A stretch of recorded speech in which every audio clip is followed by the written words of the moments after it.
Hola a todos, bienvenidos a este video en donde voy a estar resumiendo básicamente mi fin de semana filosófico. Estamos hablando de que en viernes tuve una velada filosófica en donde abordamos el tema del estoicismo y el sábado por la mañana fui a un café filosófico donde vimos el tema del existencialismo.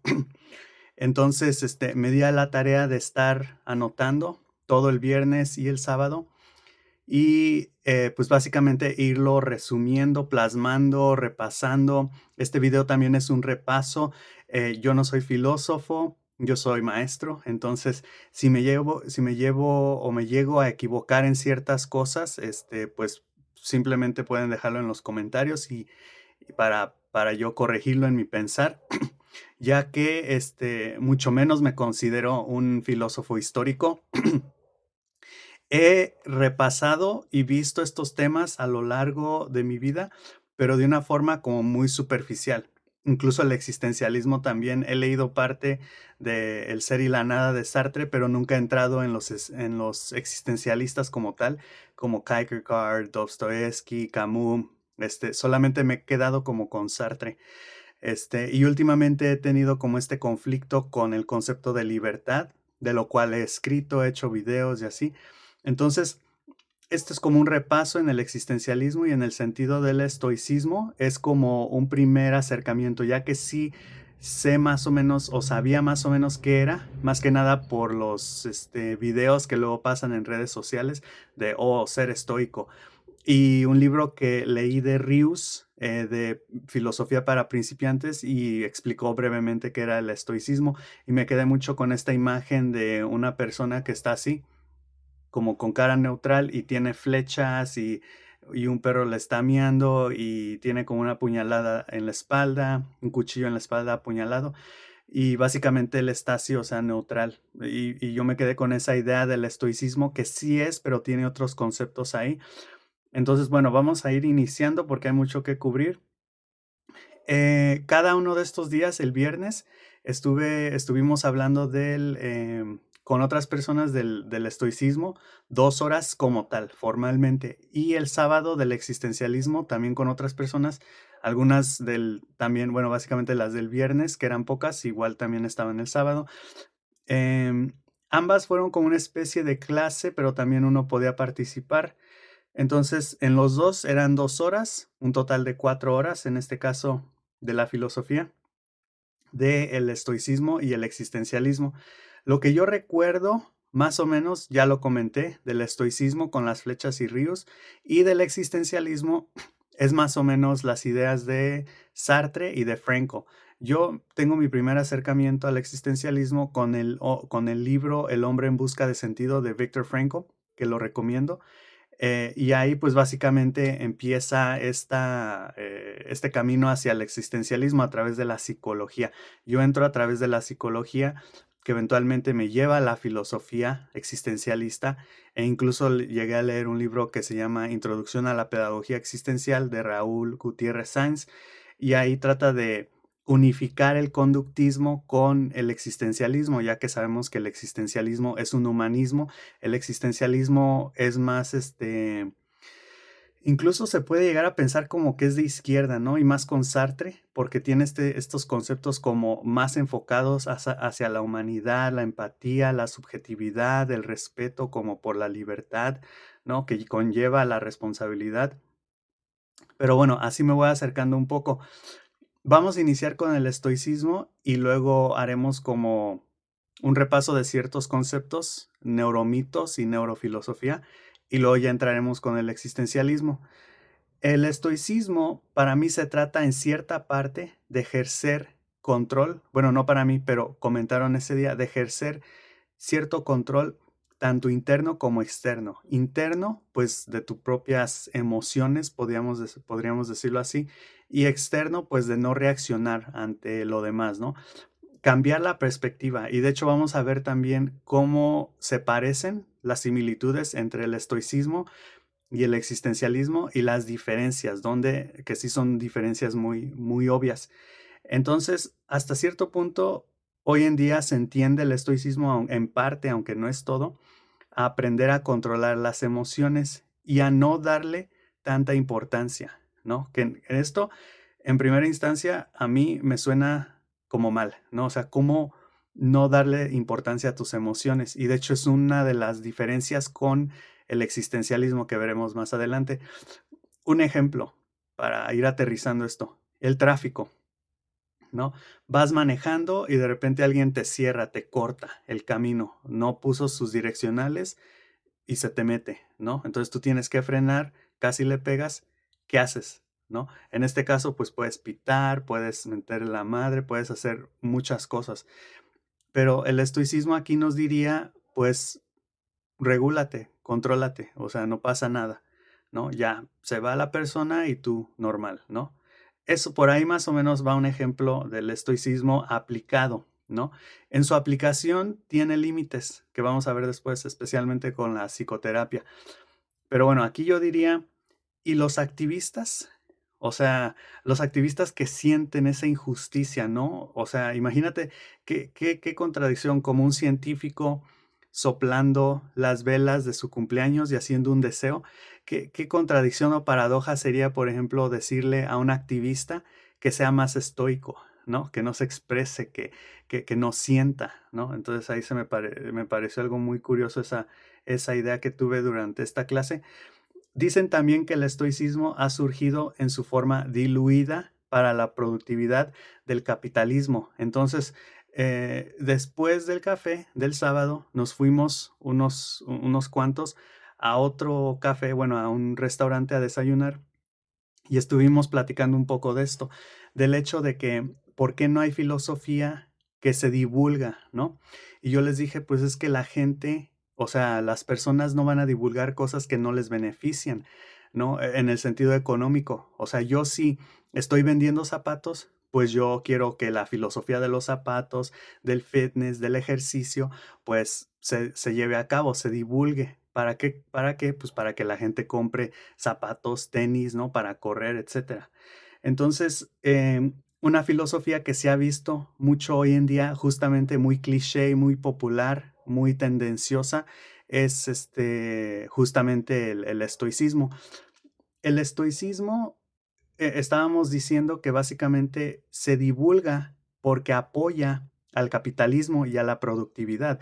O sea, esta idea de levántate a las 5, motívate, vete a trabajar, da lo mejor de ti, etcétera, etcétera, etcétera. Productividad, productividad, ¿no? Entonces, el estoicismo te ayuda, por así decirlo, a enfrentar la dureza, que luego lo veremos con el mito de Sísifo, de subir esa piedra, de trabajar, de trabajar, de trabajar, o sea, aguanto, aguanto, aguanto, ¿no? O sea, me muestro neutral, imparcial, controlo mis emociones, no me enojo, no me canso, soy una máquina para la producción capitalista, ¿no? Entonces, eh, los que saben, los que son estoicos o saben del estoicismo, más a fondo dicen que eso no es el estoicismo. El estoicismo, esa es una forma diluida y, como quien dice, presentada para la sociedad, para la cultura hoy en día, para las redes sociales, básicamente para videos de motivación. Pero justamente, o sea, ¿quién está detrás de la inversión que se hace para que esa filosofía salga a las redes sociales? Porque obviamente se tiene que pagar por esa publicidad, ¿no? Entonces ahí, pues básicamente es de nuevo gente, empresas, o sea, si tú eres un empresario, creo que estaban hablando de que incluso el estoicismo se ve en capacitaciones de liderazgo empresarial o en cursos empresariales, o sea, como básicamente aguántate, ¿no? Y sigue trabajando. Mm, pero también, perdón, se puede entender como no reaccionar ante un estímulo, o sea, no dejarte, que creo que todos aplicamos esto más hoy en día. O sea, alguien me dice algo y yo puedo decidir, ¿no? Que ahí también es un poco existencialista, o sea, yo elijo, y esto lo vamos a ver después con un concepto em, clave, que es como cambiar el chip. O sea, yo tengo el control de decidir qué hacer, cómo reaccionar, qué decirle a la persona que me acaba de insultar, que me cortó en el tráfico ante esta situación adversa, ¿no? U hostil. ¿Qué hago? En este caso, aquí hay un concepto en psicología que se llama estímulo, organismo, respuesta. que en muchos libros de superación personal hablan de esto, o sea, entre el estímulo, el insulto, la persona me cortó en tráfico y la respuesta, o sea, mi reacción ante ese estímulo, hay un, hay un punto medio que es ahí la voluntad, el libre albedrío, lo que yo pueda decidir y básicamente de eso nos habla el estoicismo. Entonces, em, luego también tengo la duda de, ¿la filosofía está o se puede divorciar de la historia? Porque siempre que hablamos de filosofía, tenemos que entrar en la historia, ¿no? Y yo digo, esto es un poco, o sea, es interesante, pero no estamos yéndonos con los conceptos claves. Entonces, bueno, aquí nos hablaban un poquito de la historia. En este caso, surge con Zenón en Grecia y Crates. Crates era un cínico y básicamente se vuelve el maestro de Zenón. Y es muy interesante porque luego me puse a investigar, bueno, porque comentaron que muchos estoicos se suicidaron. Entonces yo dije, ¿cómo es que muchos estoicos cometieron este acto como de tomarse la vida, ¿no? Porque em, podemos decir que la filosofía existencial, por ejemplo, luego me puse a investigar como los pesimistas, los existencialistas, cómo había acabado su vida y comentaban que ellos pues murieron como por causas naturales, ¿no? Entonces, yo sí dije, pues qué curioso, ¿no? Porque el estoicismo hasta cierto punto es como la represión o el reprimir de las emociones, ¿no? Em, pero el cinismo, en este caso, es más radical. El cinismo es un rechazo a la sociedad y búsqueda de la autarquía total, que es la autoeficiencia. O sea, no buscan pertenecer básicamente a la sociedad. Que yo diría, yo me confundo un poco porque digo, pues cínico hoy en día es considerado como una persona así de, ¿a poco sí? ¿No? Como muy incrédula. Pero los cínicos aquí básicamente buscaban escaparse de o dejar distanciarse de la sociedad como tal, de sus normas, de sus reglas, algo así. Entonces, aquí también llegó un punto muy interesante que era, nos comentaba uno de los chavos de ahí, que antes era como más relajiento, antes era más extrovertido, y hoy en día ya es más introvertido. Entonces yo hice esta relación entre la maduración. Dije, la maduración no siempre, pero podría llegar a ser más cuando eres un joven, ir justamente de la extraversión a la introversión.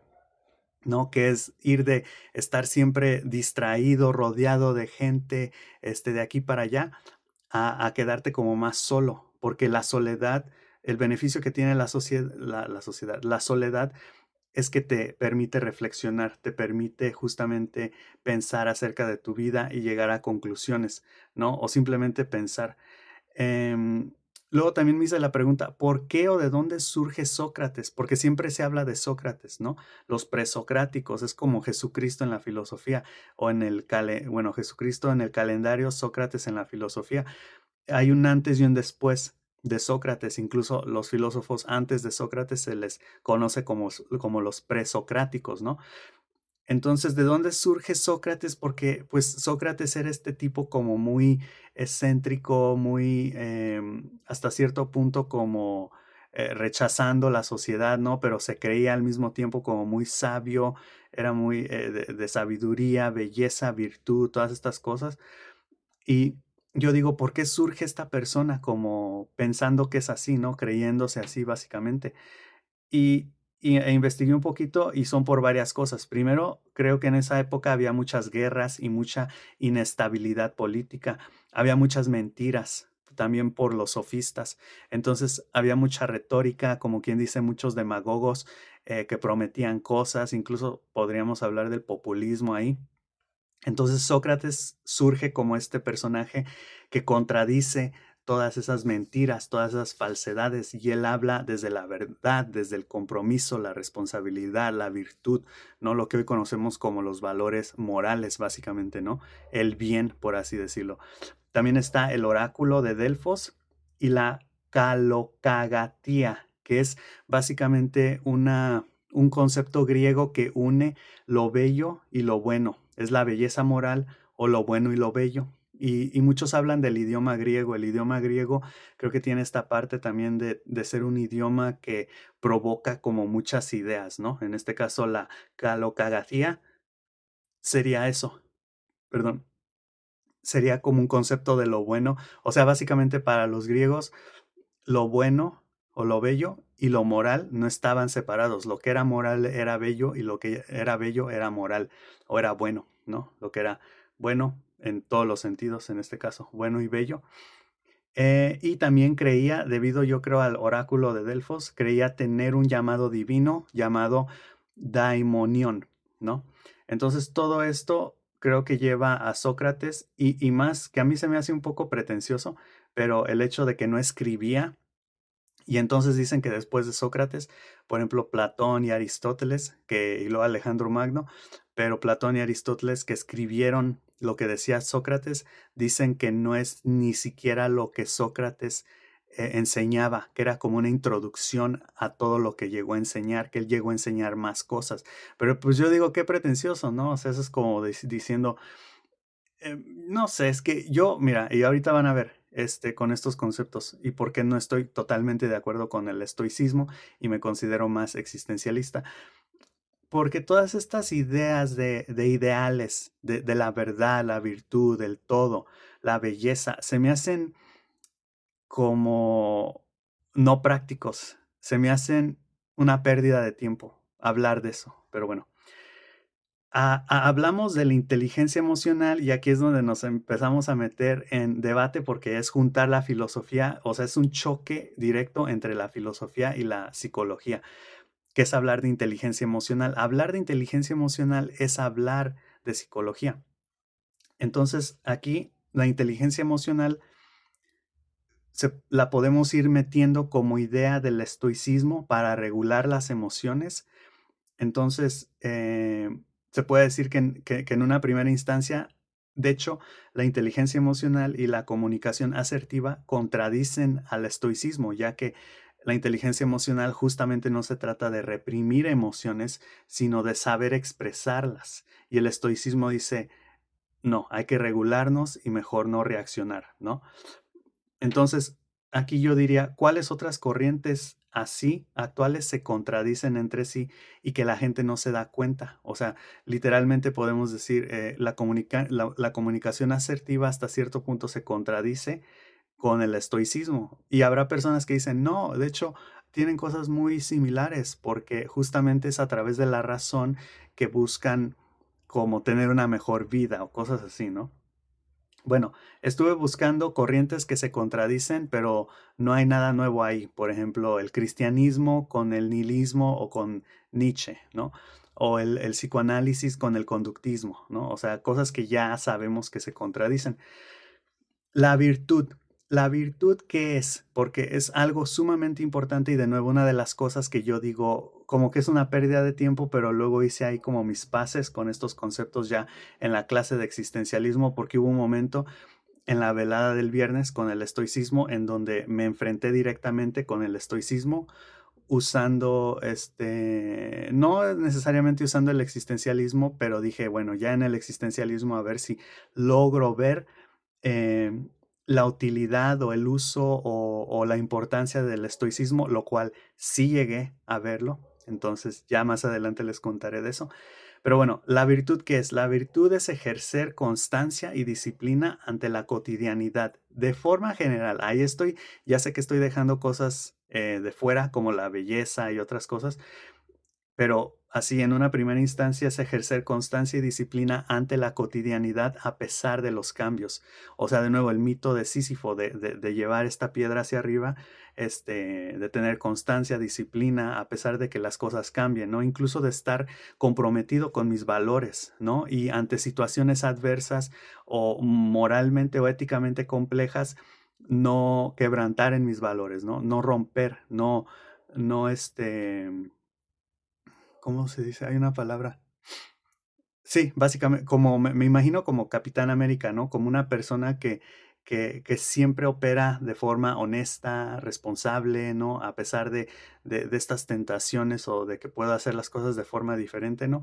O sea, continúo y persisto en mis valores, ¿no? Lo cual es muy difícil hacer, más si te consideras un pragmático como yo, o incluso cínico hasta cierto punto, pero no cínico de los cínicos filósofos, sino cínico de ser irónico, burlón, ¿no?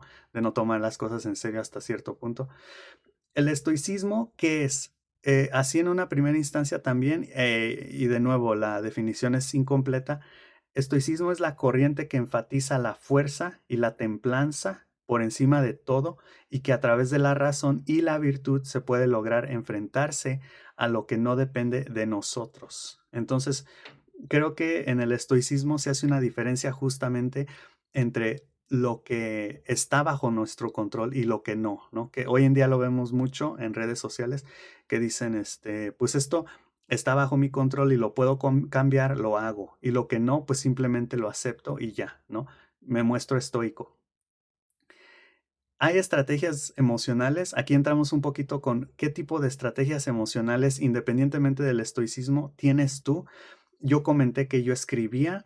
Necesitas también saber comunicarte asertivamente al definir tus emociones y para esto necesitas conocerte, necesitas reflexionar acerca de tu persona y pensar y tener ese tiempo de pensar y acomodar tus ideas. Yo creo que es muy fácil decir hoy en día, es que tienes que comunicarte más, es que tienes que tener comunicación asertiva, pero eso es muy vulgar, es muy general. Las personas no saben, no tienen la práctica, entonces más bien hay que dar las herramientas y hay que permitir el tiempo para practicar justamente, porque a veces uno ni siquiera sabe qué está sintiendo muchas veces, ¿no? Simplemente me siento así, me siento así. Entonces ahí también es eso, dar espacio para calmarse las partes y hablar de las cosas ya después. También es una estrategia emocional. O sea, ahorita estalló esta bomba, cada quien a su esquina del cuadrilátero, ¿no? Y ya luego hablamos de las cosas. A veces también, y lo comenté, simplemente ignorar, ¿no?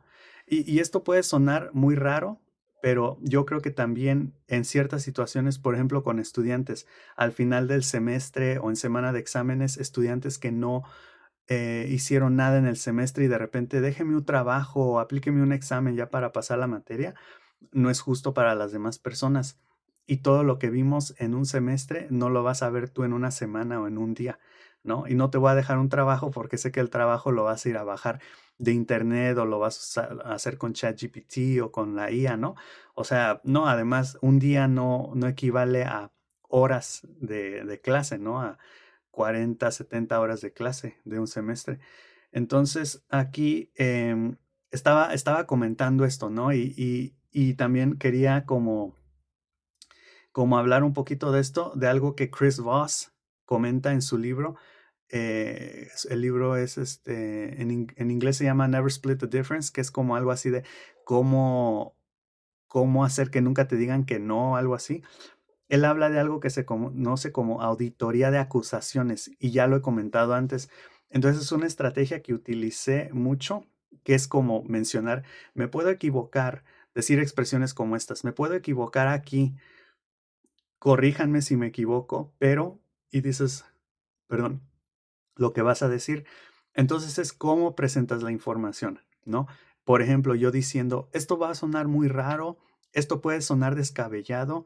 En una negociación es muy importante porque la otra persona puede sentir que te estás tratando de aprovechar de ella. Entonces tú puedes decir, sé que esto puede parecer que me estoy tratando de aprovechar de ti porque el precio era este y ahora lo subí, pero en realidad no tengo otra opción más que darte este precio, ¿no? Decir cosas así es una auditoría de acusación y yo lo he visto mucho porque en las películas, en las series, como que cuando la gente hace esto, es reconocer lo que la otra persona, incluso si la otra persona te lo está diciendo, cuando tú respondes, es en inglés acknowledge it, es reconocerlo. Tú lo reconoces en tu respuesta y luego ya dices lo tuyo, suaviza, ¿no? Es una parte de comunicación asertiva. Pero bueno, hablando de estrategias de inteligencia emocional, esa sería una de ellas también.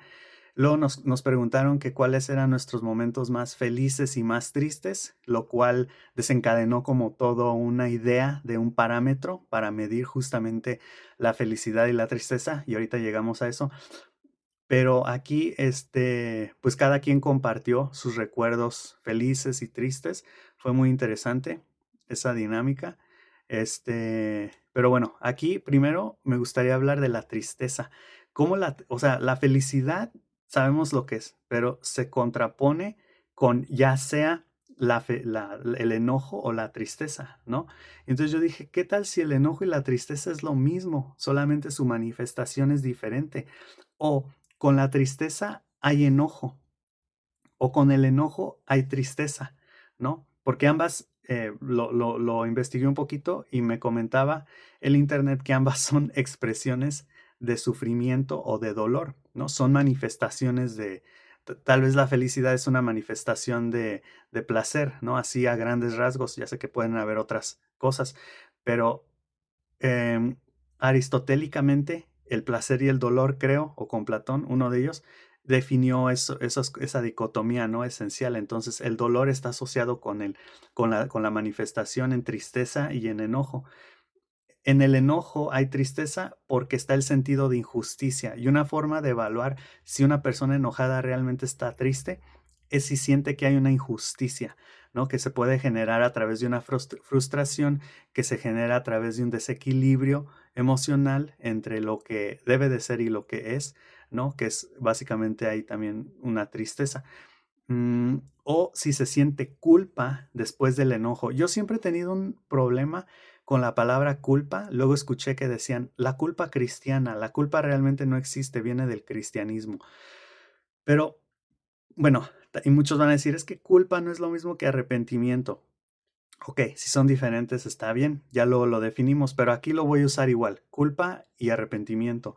Entonces, esa culpa que tú sientes después de un enojo, porque en el existencialismo también uno de los conceptos es la culpa, y yo dije, pero ¿cómo la culpa? Y ya luego en la clase entendí de dónde viene la culpa, que es después de tomar decisiones que tú piensas que no eran correctas, o sea, como decir, debí haber tomado otra decisión, o sea, después de esa libertad existencialista, viene esa culpa existencialista, ¿no? Bueno, pero para allá vamos a llegar eventualmente, nada más que sí quería decir eso aquí, porque ya he dicho muchas veces para allá vamos, pero sí, para allá vamos. Entonces, en este caso, se siente culpa después del enojo. Si se llega a sentir culpa después del enojo, tal vez no era un enojo real, era una tristeza, porque siento que también hay momentos de enojo, de ira, o sea, que realmente tal vez es como el límite, ¿no? Que para eso dicen que funciona la ira, para poner límites, y no se siente culpa después. Puedes decir ahí, pues es que tal vez la persona es inmadura, no ha crecido, este, tal vez está mal, tipo psicopatía, no sé, no siente culpa, no siente remordimiento, no se arrepiente, o es inmadura, todavía no llega a ese nivel de conciencia de que hizo mal al enojarse, no sé. Pero sí, o sea, aquí hay como algo con la culpa y el enojo que básicamente menciona o habla de la tristeza. De lo contrario, podemos decir que entonces es enojo puro. Y la tristeza se genera obviamente cuando hay pérdida o dolor o sufrimiento, que es algo que yo llegué a pensar en esta plática, que dije, pues básicamente es la pérdida desde, no sé, perdí algo, perdí un lápiz, perdí un ser querido y así, ¿no? Entonces, esa pérdida puede generar tristeza. Que ahí pues es que la emoción, estaba viendo la película de Kevin James, la nueva, donde son dos papás y dos niños, o dos niños y sus papás, y es comedia, está divertida, pero se supone que uno de los niños es el clon del papá, o sea, realmente no es su papá, ni su hijo, o sea, es él mismo de chico, es un clon del mismo, pero genéticamente le quitaron la habilidad de sentir emociones, entonces no siente.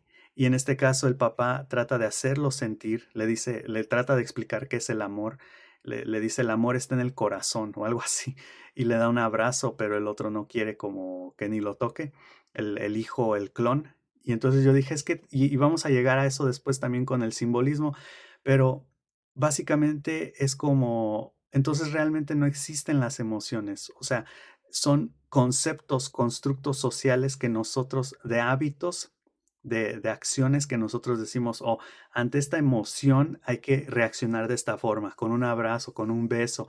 Ante estas emociones hay que reaccionar agresivamente, con, con golpes, ¿no? Entonces, podemos hablar de que más bien no es que seamos así, sino que así aprendemos a ser, porque así ya está construida la sociedad, ¿no? Entonces ahí, bueno, la emoción podemos existencialmente quitar, deconstruirla y dejarla así como nada. O sea, básicamente no hay, que para eso es el existencialismo, que me pareció algo muy, muy interesante. Bueno, pero para allá llegamos después. El concepto de la inteligencia emocional, aquí comentaron algo muy interesante que es dejar de sufrir dejando de desear, ¿no? Entonces, no tener deseos es estoico, porque yo recuerdo un día, y creo que sí lo he comentado, que yo iba en la bici y pues iba reflexionando y dije, si ahorita tuviera un deseo, ¿por qué? ¿O qué es lo que desearía? Perdón. Y dije, pues realmente no desearía nada. O sea, yo creo que estoy bien. Los problemas que tengo, pues son necesarios. O sea, los acepto, reto aceptado. Y dije, pues sí estoy bien. O sea, entonces dije, el no desear, porque yo no diría que son deseos. Bueno, sí son deseos, pero es también como ese yo ideal. O sea, yo quiero alcanzar, yo quiero ser esto, yo quiero tener más de esto, ¿no? O sea, que de nuevo, tal vez si es deseo, eso te genera sufrimiento al no alcanzarlo, ¿no? Que también ahí podemos hablar del proceso, o sea, vas subiendo hacia esa meta y también te va divirtiendo, porque una vez que ya llegas a tu meta o a tu objetivo, tal vez ya ahí ya no sientes felicidad, no sé. Bueno, aquí también estaríamos hablando de que eso no es estoico, porque muchas de estas cosas las investigué, es budismo, ¿no? El decir, deja de desear para dejar de sufrir, ¿no? Eso es más budista. Pero bueno, ahora sí, entrando con los parámetros, aquí empezamos a hablar un poquito de los parámetros para medir la felicidad o la tristeza. Así a grandes rasgos, y se podría hacer un análisis profundo de esto para construir un criterio claro, mucho de algo bueno pierde lo bueno. Entonces estamos hablando de cantidad. Por ejemplo, la primera vez que te subes a una montaña rusa, si te gusta la montaña rusa, o sea, lo experimentas como nada igualable, ¿no? O sea, es la mejor experiencia, ¿no? Pero tal vez la segunda vez que te subes, la tercera, la cuarta, la quinta, la sexta y así, ya va perdiendo eso, ¿no? La primera vez que pruebas algo, oh, riquísimo, ¿no? Este pie de limón, pero luego ya pierde ese bienestar o mínimo no alcanzas más allá de ese umbral de felicidad, ¿no? Y así es como se puede medir más o menos la tristeza o la felicidad. Lo mismo con la tristeza. El triste es, el triste es cuando, por ejemplo, lo más triste que has experimentado y luego experimentar algo que no supera eso, pues ya no te vuelve tan triste, ¿no? Entonces, creo que en ese caso estaba poniendo un ejemplo como pierdes tu trabajo, es lo más triste que te ha pasado, sufres y luego pierdes un familiar. Eso supera la pérdida de un trabajo. Y más adelante vuelves a perder un trabajo, pero ya no supera la pérdida de un familiar, por ejemplo. Entonces yo creo que hay como estos umbrales que vamos como hacia arriba o hacia abajo, podemos decir, o los dos hacia arriba, como lo quieras ver, de tristeza y de felicidad. El parámetro ya no se alcanza. Y ahí es cuando ya no se puede sentir hasta que llegue algo más intenso que eso y te llegue como a volver a vivir esa sensación de felicidad o tristeza. Entonces estamos hablando de extremos o topes de felicidad o de tristeza. Y creo que eso puede ser general para cualquier emoción, no estoy muy seguro. Aquí también podemos decir, por eso los adultos se les puede considerar como más amargados en comparación a los niños, ya que han vivido lo feliz. O sea, los adultos ya han experimentado muchas cosas a comparación a los niños que apenas están explorando y experimentando el mundo. Y entonces para ellos las sensaciones son nuevas, o sea, apenas esos umbrales se van subiendo y subiendo y subiendo, ¿no? Hasta que ya llegan a ser adultos y dicen, le puedes decir a un adulto, oh, un niño le dice a un adulto, vamos al zoológico, nunca he ido a un zoológico. Y luego el adulto dice, pues yo ya he ido muchas veces, no hay nada ahí que ver. Pero el niño no ha ido, entonces para el niño, de nuevo, la primera vez que haces algo o que experimentas algo, esa es como la de mayor intensidad, que ahí también se puede hacer un análisis de por qué se siente tan intensamente la primera vez que haces algo, ¿no? Que experimentas algo. Entonces, sufres cuando quieres superar en felicidad. Por ejemplo, aquí también hablamos de empresarios como, o de personas muy ricas o poderosas como Elon Musk, Donald Trump, ¿no? O los ricos que ya que buscan más, como en la serie Squid Games, que empiezan como a, por ejemplo, en este caso que, o en 12 horas para sobrevivir, en la purga, right? The Purge en inglés. Ahí hablaban de estos ricos que contrataban a personas como para matarlas y luego les daban a sus familias el dinero, eh, porque de nuevo, o sea, ya lo habían vivido todo, ya habían viajado, ya habían vivido, o sea, ¿qué más, qué más, qué más, no? Y entonces querer superar esa felicidad, esos umbrales, o sea, porque aquí no estamos hablando de un parámetro de cuánto dolor sientes del 1 al 10, no, sino de, o sea, obviamente tienes ese nivel de subjetividad y por eso va a depender de persona en persona, y obviamente depende de tu genética, de tu biología, de tu contexto, de tus experiencias, qué es lo que consideras intenso o triste o así. Pero como que ahí hay algo, ¿no? Entonces, si tú buscas superar esa felicidad, o sea, también hay como por qué lo estás haciendo, ¿no? Que podemos decir, pues también, ¿no? Porque pues si no vamos a estar amargados todo el tiempo. Y aquí me gusta una frase, me acordé de una frase de una canción que dice, está bien no estar bien, ¿no? It's okay not to be okay. Entonces también hay como una frase de inteligencia emocional.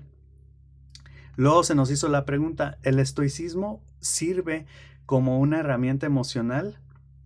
Aquí también, como la auditoría de acusaciones, dije, podría equivocarme, pero voy a decir que no. No debido a la tecnología. La tecnología hoy en día ya nos adormece demasiado. Para mí el estoicismo simplemente es otro concepto, herramienta más que adormece las emociones, que hace que las personas sean indiferentes y apáticas, que apaga a las personas justamente al no dejarlas como expresarse, al buscar. Y tú puedes decir, es que eso no es el estoicismo, sí, pero fíjate, yo soy una prueba viviente de cómo se interpreta el estoicismo. O sea, entonces tú crees que la demás gente va a decir, no, no, no, yo estoy entendiendo que el estoicismo es virtud y razón y no, o sea, obviamente lo va a entender como yo y va a decir, ah, me reprimo mis emociones, está bien, ¿no? Entonces yo digo, no. O si se va a dar a conocer, que se dé a conocer bien, porque la gente lo está interpretando mal. Entonces, tenemos la tecnología, que ya de por sí adormece a la gente, el entretenimiento, la búsqueda, ¿no? Y yo digo, no, no es que la tecnología haya cambiado a la gente siempre ha sido así. El problema es que ya hay más entretenimiento, hay más estímulo, hay más distracciones. Entonces las personas pues, se la pasan tiradas viendo entretenimiento y realmente, y no tiene nada que ver con la productividad, sino con el hecho de no dejarte expresar. La cultura pasiva también y el énfasis en la comunicación indirecta. Hemos ido de usar lenguaje como te paso o te mando el documento, ahora de tener que decir te comparto el documento. O sea, este tipo de vocabulario que ya no te permite decir cosas como antes las decías porque suena más agresivo o más directo y entonces tienes que buscar sinónimos, aforismos no, perdón, eufemismos, formas más indirectas y suaves y bonitas de decir lo mismo. O sea, que yo digo, pues no tiene nada de malo, pero ¿por qué nos hemos vuelto más sensibles, no? Eh, para mí, el estoicismo genera apatía e indiferencia. Incluso hay un concepto en el estoicismo llamado apatheia, y en este caso hace referencia a eso. Y la gente para mí termina en una explosión emocional, ya que la pasividad en la comunicación pasiva, agresiva y asertiva, si nos vamos a la comunicación pasiva, que es lo que de alguna forma fomenta el estoicismo, em, si la gente se guarda, se reprime las cosas, eventualmente va a explotar y se genera una comunicación agresiva, ¿no? Aquí yo me pongo yo de ejemplo. Yo creo en la expresividad y en la comunicación. Puedo decir, bueno, ahorita voy con el ejemplo. Eh, ¿Puedo generar regulación emocional? Si estamos hablando de la utilidad de una filosofía, es que la filosofía o las filosofías yo siento que más bien te ayudan a pensar acerca de las cosas, pero ya usarlas y más, por ejemplo, para cuestiones psicológicas, como la regulación de emociones, siento que es peligroso porque, como bien mencionaron en la velada del viernes, entraríamos en el uso del estoicismo como herramienta psicoterapéutica, lo cual creo que no serviría. Pero bueno, no sé, ahí lo dejo esa pregunta ahí abierta, porque de eso a fin de cuentas se trata de la filosofía, ¿no? De pensar, de reflexionar. Entonces, yo comenté que se puede llegar a usar, perdón, como una herramienta para situaciones extremas. Y aquí me contradije un buen, si le buscan le pueden encontrar un buen de contradicciones. Por ejemplo, para el holocausto, como en Viktor Frankl, en el caso de Viktor Frankl, o alguna enfermedad, ¿no?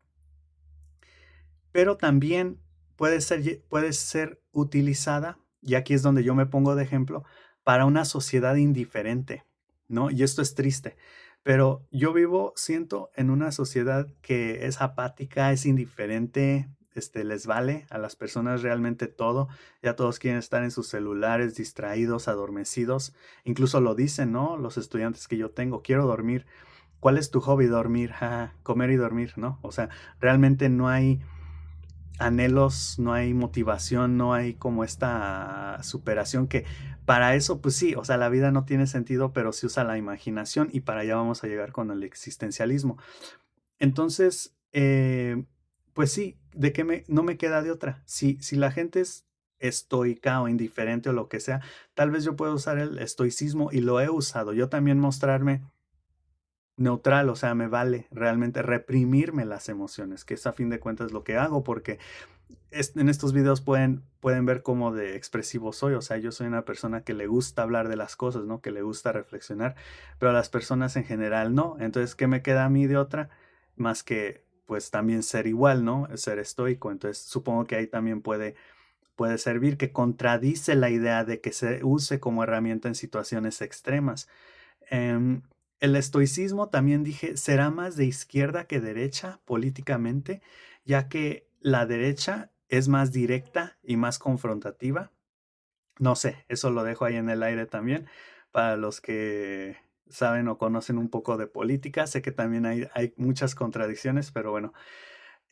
Entonces aquí a lo que llegué es la idea de contradicción y dije, ¿por qué luego pensamos en la contradicción? Y dije, la contradicción surge cuando estás acomodando tus ideas justamente, ¿no? Que muchas personas no quieren obviarse ante eso. No, no, no. O sea, incluso ante mí mismo, o sea, menos ante los demás. Y en esa velada del viernes, yo sí lo dije. Yo cuando me estoy contradiciendo, yo lo digo. Aquí me voy a contradecir de nuevo la auditoría de acusaciones para que no sea otra persona quien me critique y me juzgue diciendo, te contradijiste. No, yo ya sé, yo ya lo estoy viendo que es una contradicción, pero ¿qué utilidad? ¿Por qué me estoy contradiciendo? Porque tal vez estoy acomodando mis ideas en tiempo real y tú estás siendo testigo de eso.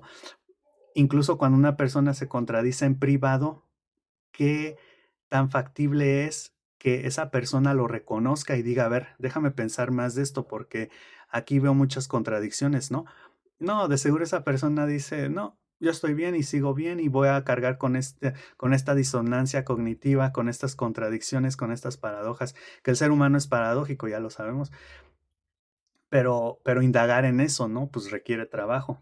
Entonces, yo, en este caso, he aplicado el estoicismo en la cotidianidad, entonces decir que no sirve como una herramienta emocional sería contradecirme también porque bien que lo he aplicado, ¿no? Ante una sociedad, pues estoica o indiferente también, aparentemente, porque para mí eso es ser mentiroso, es como lo de Sócrates. Estamos viviendo en una sociedad de mentiras, de falsedades, ¿no? Entonces, aquí, pues pregunta en el aire, ¿estoicismo en situaciones extremas o en la cotidianidad, ¿no? Y ahí está justamente esa contradicción muy clara. Ahora, ¿qué relación diferencias? Relación en este caso significa qué similitudes, diferencias y límites existen en el estoicismo y en el existencialismo. Vamos a llegar más adelante al existencialismo, pero aquí podemos decir, y vamos a distinguirlas también claramente, pero podemos decir así a grandes rasgos que ambas hablan de la libertad por alguna vía, ¿no? O sea, libertad de yo poder elegir, libertad de elegir lo que pienso, cómo reacciono, pero el estoicismo define, mientras el existencialismo es parte del proceso, no sé, también pregunta en el aire, aunque en el trauma no. Mencionaba la investigación que hice que la depresión clínica, los traumas, los trastornos mentales, incluso yo di el ejemplo el sábado del síndrome de Down, que no con el estoicismo, el existencialismo vas a salir de eso, ¿no? Y no todo se resuelve con la razón, ¿no? Una conclusión fue que el estoicismo no como herramienta emocional social. Aquí me pareció muy interesante eso de no como herramienta emocional social del colectivo, pero tal vez individual. Y yo diría bajo tu propia responsabilidad, porque, por ejemplo, de nuevo, en el caso de psicoterapia, ahí tal vez no. Y ahí tampoco es individual, porque ahí pues es ayuda de un profesional, ¿no? Otro contrapunto es el estoicismo no puede ser usado en psicoterapia. Entonces aquí enfrentamos estas dos corrientes, que es la terapia con el estoicismo, ¿no? De alguna forma. Me encantaría saber en los comentarios si ustedes piensan que sí tienen similitudes y que no se oponen completamente. Y también una frase que surgió aquí, más o menos decía, y somos ilógicos con nuestras emociones cuando somos lógicos, ¿no? Entonces, si todo lo queremos razonar, de nuevo, un contrapunto o más bien un punto en contra del estoicismo. Si queremos razonar todo, pues no estamos permitiéndonos sentir, porque las emociones también tienen su propia lógica, que para la mente va a ser ilógico, ¿no? Pero bueno, también hay. Pero un estoicismo real, verdadero, puede ser como el trabajo de aceptar o tratar de aceptar las situaciones que no puedes cambiar y permitirte poder recaer como si estás en rehabilitación, ¿no? Como con la drogadicción o con el alcoholismo o con las apuestas o con todas estas cosas. Estás en una dieta y te comes una hamburguesa y unas papas y un refresco y dices, recaí. O sea, el estoicismo así como una práctica real de realmente voy a tratar de aceptar mis situaciones, pero también me permito recaer como si estoy en rehabilitación, ¿no? Y así a lo largo de la vida, porque yo creo que difícilmente siempre puedes ser estoico, ¿no? Bueno, aquí tenemos, ya llegamos al punto que les comentaba, la poairesis. Y esto significa, como para mí, ese cambiar de chip, de perspectiva. Estoy ante una situación y entonces yo puedo decidir cómo responder, ¿no? Que es esencial en este caso para la superación personal. Y tenía otra idea por ahí. Si decimos, bueno, se me fue, a ver si ahorita me acuerdo. Pero la es que estas palabras son como griegas, pero poairesis es justamente cambiar esa perspectiva y entonces yo digo, sí, ya me acordé, es una frase creo que de Sartre o de Viktor Frankl que dice, yo no decido lo que hacen conmigo, pero yo puedo decidir qué hacer con lo que hicieron conmigo, ¿no? Que si me hicieron esto, si me maltrataron de niño, si me hicieron bullying, etcétera, o sea, yo no decidí ahí, pero ahora puedo decidir qué hacer con ese ser que ya soy, ¿no? Que ahí para mí está la esencia hasta ahorita del existencialismo, de la verdadera libertad. Pero bueno, esa va a ser mi conclusión del existencialismo al final del video. Em, entonces, justamente decidir cómo responder. Y aquí también se trata justamente de derrumbar tu propia filosofía, porque el que estaba exponiendo el estoicismo se considera estoico y es una persona que pues está muy metida en el estoicismo. Y yo, por ejemplo, en el existencialismo, entonces yo comenté también cómo últimamente he estado tratando de derrumbar el concepto de libertad, más que nada libertad absoluta o radical, la cual no existe, y he hecho videos de eso, perdón, porque para mí la filosofía no es tan libre, está situada, la vida está situada, está condicionada, como vamos a ver con el habitus de Bourdieu. Y la frase es, quiero ser menos de esto y termino volviéndome más de eso mismo, ¿no? Que es como una paradoja, pero para mí sería, bueno, para la persona estoica comentó, quiero ser menos estoico y termino volviéndome más estoico. Y para mí sería, quiero ser menos existencialista y termino volviéndome más existencialista. Este fin de semana yo no tenía expectativas, o sea, yo dije, voy a simplemente tener unas charlas filosóficas, va a ser un fin de semana filosófico, pero, o sea, reviví, reexperimenté y repasé conceptos existencialistas. O sea, como quien dice, y le dije al maestro del sábado, o sea, volviste a encender en mí la inspiración del existencialismo, porque yo antes ya estaba como muy enfadado, muy frustrado, muy irritado y muy enojado con el existencialismo, con Sartre. Pero sí, ahora ya lo entiendo otra vez, lo vuelvo a entender. Pero bueno, para allá vamos a llegar. Digo eso mucho. Ok, tu filosofía refleja tus pensamientos, tu vivencia. Tú eliges una filosofía porque te representa, porque es como tu psicología individual, es como tú eres. Y aquí estaba tratando de entender por qué elegimos las filosofías que elegimos, por qué esa persona eligió el estoicismo, por qué yo elijo el existencialismo. Es porque lo que no tienes, eso es lo que buscas. O sea, por ejemplo, en mi caso, yo busco esos conceptos o esa libertad, esa responsabilidad. El existencialismo busca la libertad, pero entonces no la tengo, o es porque la tengo.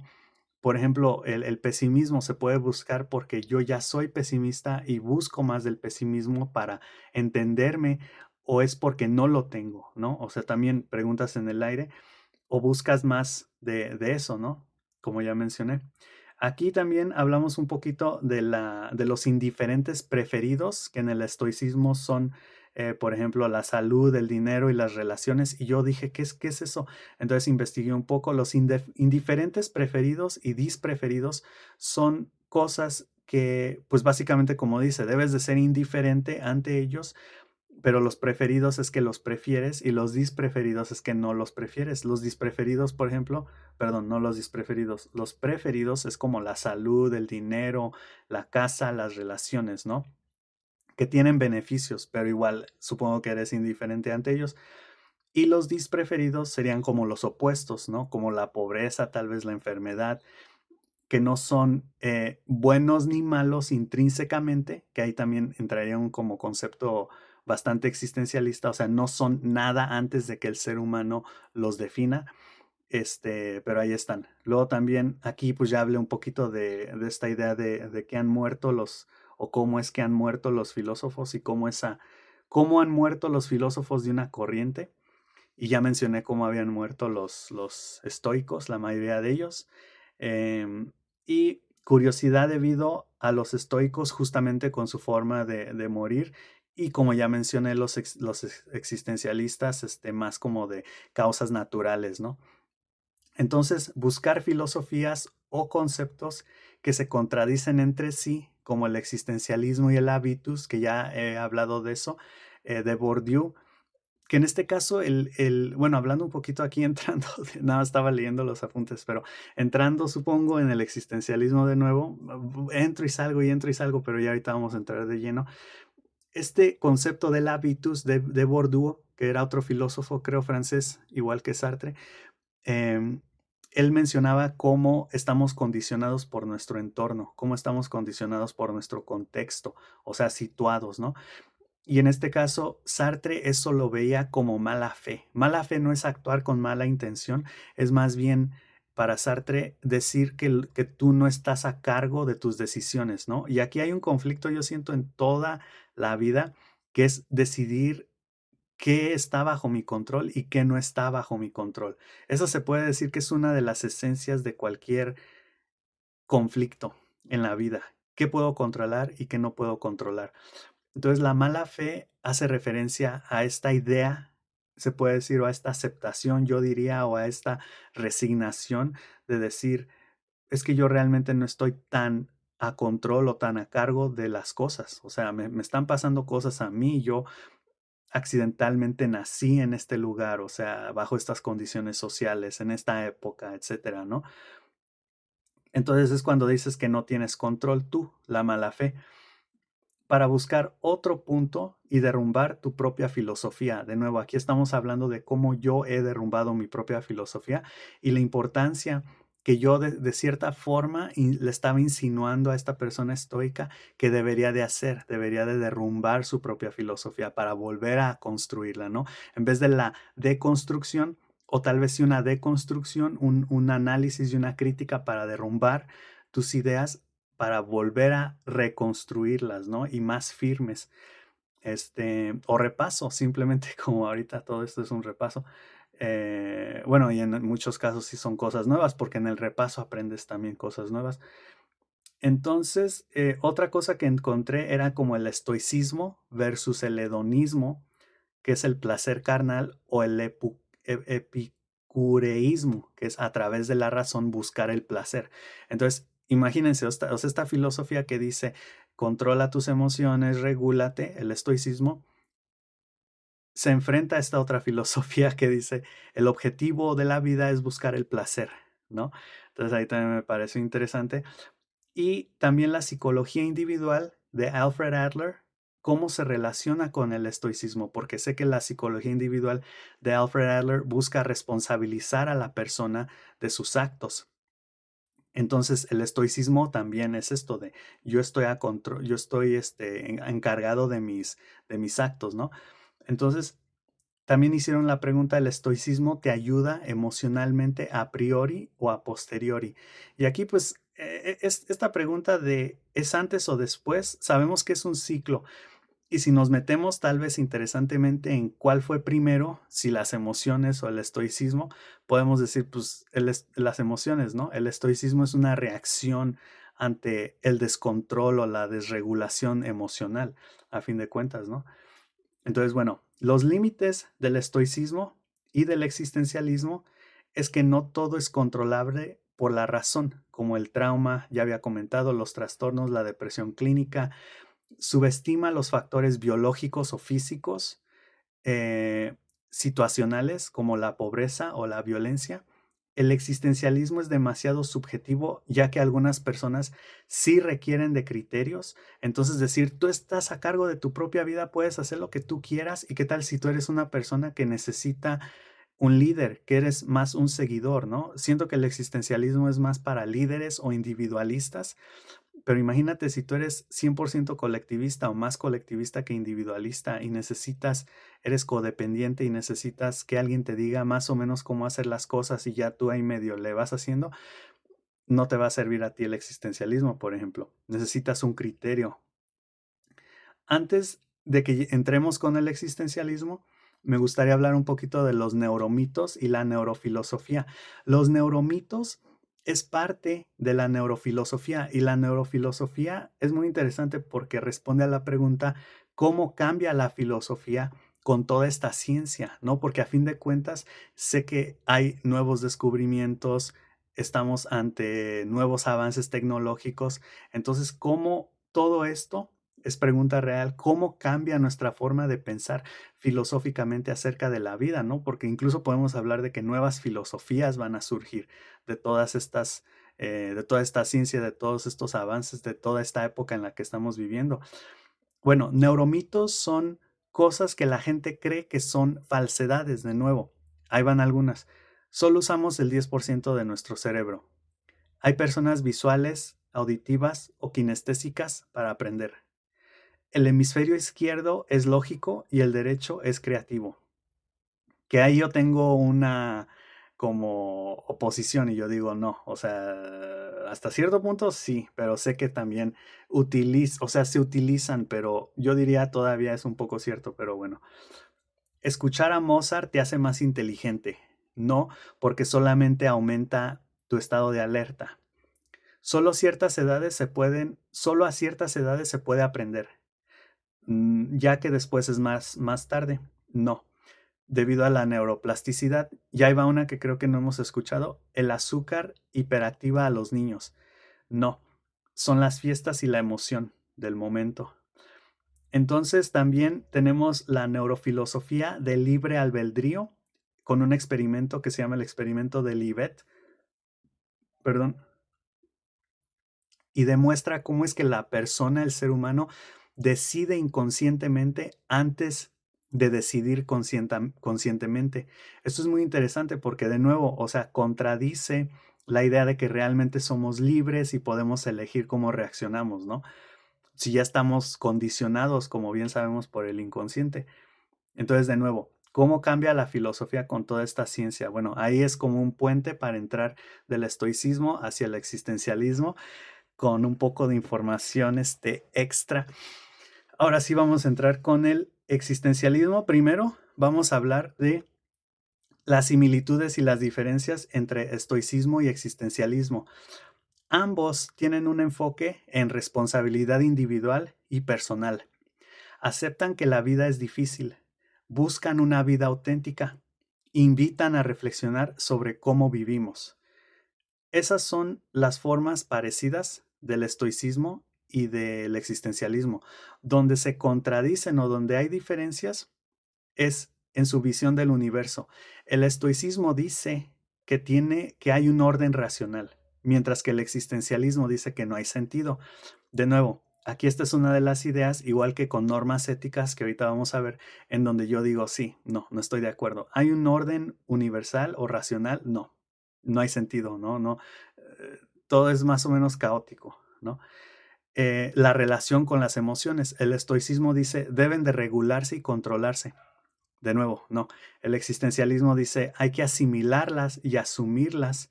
En cierta parte todo apunta a saber qué podemos controlar y qué no, que es lo que mencionaba hace rato. Yo estoy más de acuerdo que debes de asimilarlas, asumirlas, expresarlas, reconocerlas, ¿no? En las normas éticas, el estoicismo dice que sí las hay, mientras que el existencialismo dice tú las creas. De nuevo, decir es que ya hay un orden, es que el todo, es que yo no me voy tanto a contradecir o incluso a negar la existencia de Dios, porque yo sí soy religioso, yo soy católico cristiano, pero, y tal vez ahí también me contradigo, tengo que acomodar esas ideas para ver cómo las unifico, pero sí creo que no hay como, por lo menos socialmente, que es mi parámetro de medir, socialmente la gente es muy caótica, ¿no? Muy impredecible. Entonces, sí, básicamente no hay normas éticas, se imponen y si no fuera por el constante reforzamiento y la constante búsqueda de reforzar y aplicar la ley y las reglas, la gente pues no seguiría nada, haría lo que quisiera, ¿no? Entonces por eso tú las creas. La libertad, el estoicismo dice, se es libre cuando se controla el juicio interno y el existencialismo dice, no hay nada que nos determine. Yo quiero saber cómo consolidaba Kierkegaard estas ideas, porque él era cristiano, creo, él era religioso. Entonces, ¿cómo consolidaba esta idea de que no hay nada que nos determine? Porque es una idea pues muy existencialista, aunque luego he visto que el existencialismo es como lo que tú quieras, o sea, cada filósofo habla del existencialismo como quiere, porque en sí no es una filosofía como cimentada, es justamente el énfasis en la subjetividad personal, entonces lo que tú pienses, pues es existencialista, ¿no? Pero bueno, sí, voy a investigar después. El sufrimiento en el estoicismo se acepta pasivamente, mientras que en el existencialismo se enfrenta responsabilizándose. Las decisiones en el estoicismo se deciden en alianza con la virtud y la razón, y en el existencialismo se decide de forma que se crea a sí mismo, ¿no? Decidir es crearse a sí mismo, en otras palabras. Entonces, ahí hay unas cosas muy parecidas, que pues es obviamente donde uno y el otro se respetan, así de pues, aceptamos que hay sufrimiento, aceptamos que somos responsables de nuestras vidas, pero como que el estoicismo dice más, yo voy a acceder a este orden universal, ético, virtud, de nuevo idealismo, y el existencialismo como que dice, no, o sea, no hay nada de eso, tú mismo lo vas creando, no hay nada después de eso, ¿no? Que ahí resurgió mi inspiración otra vez para el existencialismo, mi fe en el existencialismo. Ok, ¿qué es el existencialismo? En primera instancia, el existencialismo se basa en actos, decisiones y responsabilidades. Es la filosofía de la libertad y del análisis fenomenológico ontológico. Fenomenología como pues, los fenómenos que se presentan en la vida, ontológico del ser humano. Entonces analiza los fenómenos del ser humano en última instancia. Una de sus frases más conocidas es la existencia precede a la esencia, que es lo que vamos a estar viendo más adelante. Y yo justamente y recientemente he encontrado una contradicción que es, o una oposición que es el habitus, que es de Bourdieu, que es este estar condicionados por nuestras experiencias, que Sartre lo llamaría mala fe. Iniciamos con Kierkegaard, que Kierkegaard es como el padre del existencialismo, y más o menos va hasta Simone de Beauvoir, que es más o menos como más moderno, más contemporáneo. Por ejemplo, Beauvoir decía que no se nace, se hace. Incluso esto contradice preceptos o principios del condicionamiento, ¿no? Que más bien dirían, o sea, tú eres quien eres porque ya naces así, ¿no? Ya tu contexto, o sea, no, más bien tu genética, ¿no? Que ahí sería entrar en el debate de crianza o genética, ¿no? Entonces Beauvoir dice, no se nace, se hace, o sea, la sociedad te va definiendo. Olvídate tú de la genética, de la biología, de todas esas cosas, ¿no? Y nos comentaba aquí el maestro que la transexualidad se puede analizar en la filosofía, ya que los conceptos de Beauvoir en última instancia llevan a esta transexualidad, que es básicamente yo tengo el poder de definir quién soy, ¿no? Incluso ante la biología y la física. La historia, como siempre iniciamos con historia, y aquí es donde digo no sé, pero bueno, sé que es como una forma de entrar hacia los conceptos, se opone a Hegel. Hegel aquí entonces yo tengo entendido que era como absolutista, o él por lo menos creía en el absoluto, ¿no? Que es como Dios, el todo, por así decirlo. Y Kierkegaard se opone a esto, más o menos en los 1800, en el siglo XIX, considerado como el padre del existencialismo, Kierkegaard menciona que la existencia humana no es objetiva, sino subjetiva debido a la experiencia subjetiva. Y aquí también me gustaría meter esa frase que he dicho muchas veces, que dicen que la objetividad es subjetividad disfrazada, nada más, ¿no? Que es consenso. La objetividad, a fin de cuentas, es consenso entre todos. Todos estamos de acuerdo de que la temperatura está a 27 grados, entonces lo está, ¿no? Tipo cosas así. Entonces a mí se me hace más como que Hegel era el tipo científico, aunque sé que él desarrolló la dialéctica, que era la tesis, antítesis y síntesis, ¿no? Y Kierkegaard, que es más subjetivo, incluso aquí podemos ver los inicios de ese humanismo en donde dice, no, a ver, la experiencia humana, no somos máquinas, o sea, sentimos, experimentamos cosas, hay que darle peso a eso. También está Dostoyevsky y Nietzsche, aunque Nietzsche se le considera nihilista, pero luego lo meten o no lo meten en el existencialismo. Entonces es interesante cómo luego sí meten a Nietzsche y luego no, en las corrientes existencialistas. Aunque como tenía su propia idea, de nuevo, si definimos el existencialismo como aquella corriente a la que cualquier persona puede entrar por su mera subjetividad, podemos decir que era 100% existencialista, aunque sus ideas no estaban tal vez orientadas hacia el proceso, sino a los objetivos, como en este caso el superhombre o a dar soluciones concretas, porque el existencialista yo creo que es más una persona enfocada en el proceso como tal, de reflexión, de ejercicio mental, y no tanto en dar respuestas. Yo por eso no soy una persona que te dé respuestas, que te diga a fin de cuentas esto o aquello, porque sé que está esta subjetividad eterna mientras estamos vivos y permanente, que va a poder hacernos cambiar de opinión, y ante los descubrimientos también, ¿no? O sea, descubrimiento de América, descubrimiento de que el Sol no es el centro del sistema solar, el descubrimiento del inconsciente, etcétera. O sea, de repente, ya no es así la cosa, ahora es así, y vamos cambiando, ¿no? Entonces, evitar los dogmas, tipo así, tipo así. Entonces, la idea romántica del idealismo del progreso del todo, del absolutismo de Hegel, se derrumba con las guerras mundiales, porque aquí yo creo es lo que nos está diciendo el maestro, porque, o sea, dice Hegel, si tú estás diciendo que el progreso, que la humanidad, que quién sabe qué, que todos somos uno, ¿por qué nos estamos matando, no? Y pues sí, tienen razón las personas. Sin embargo, el énfasis en el subjetivismo humanístico y en lo más íntimo, en el existencialismo, apoya la idea de estar condicionado por tus experiencias, contexto y situado por lo que te pasa, el habitus y la mala fe.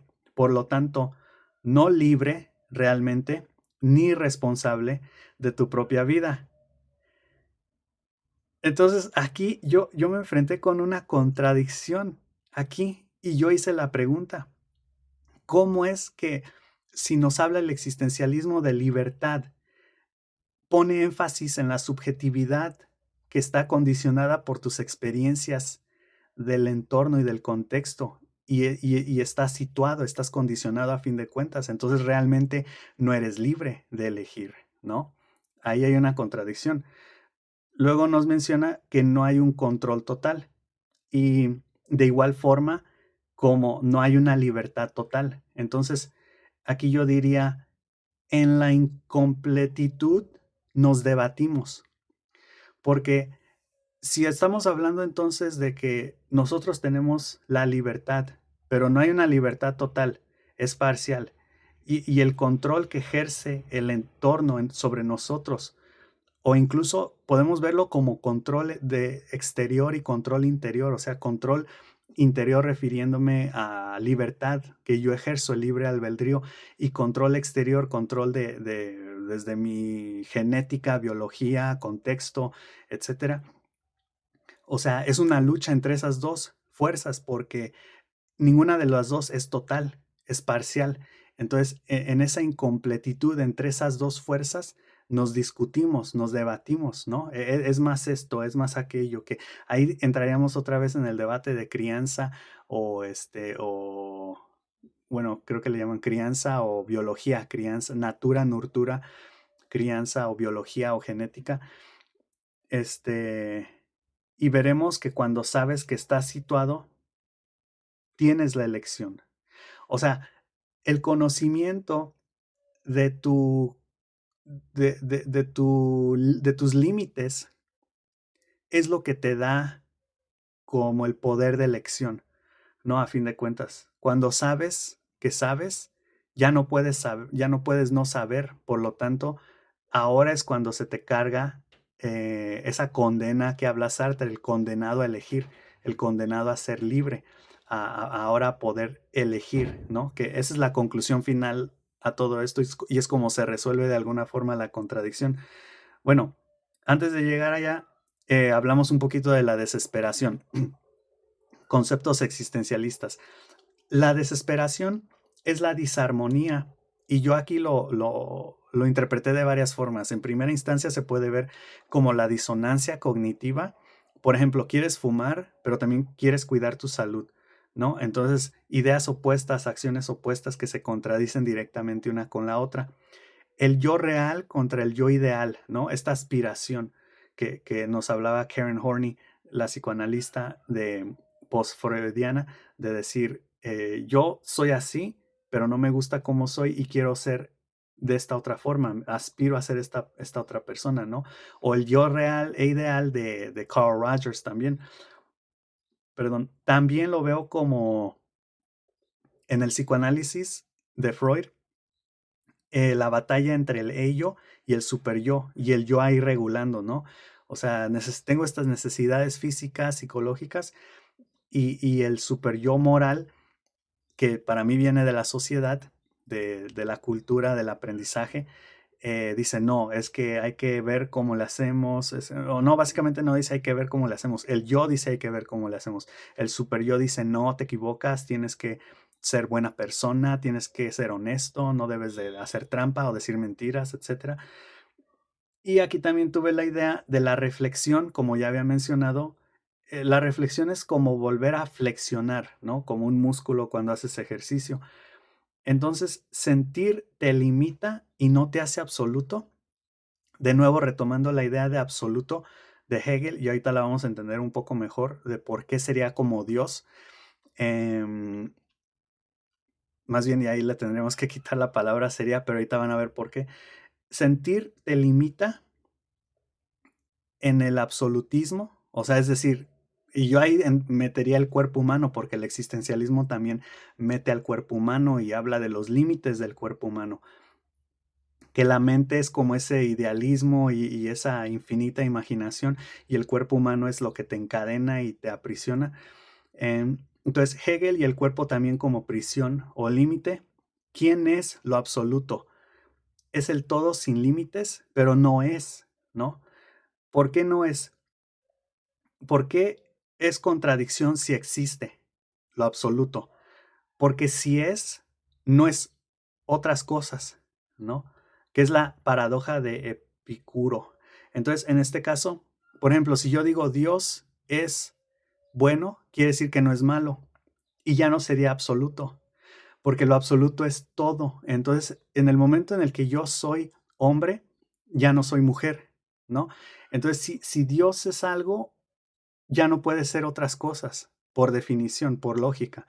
Entonces aquí la paradoja de Epicuro, que es esa paradoja que dice, si Dios es bueno, ¿por qué permite que las malas cosas pasen y así? Básicamente usa la lógica para decir que la existencia de Dios es ilógica o algo así.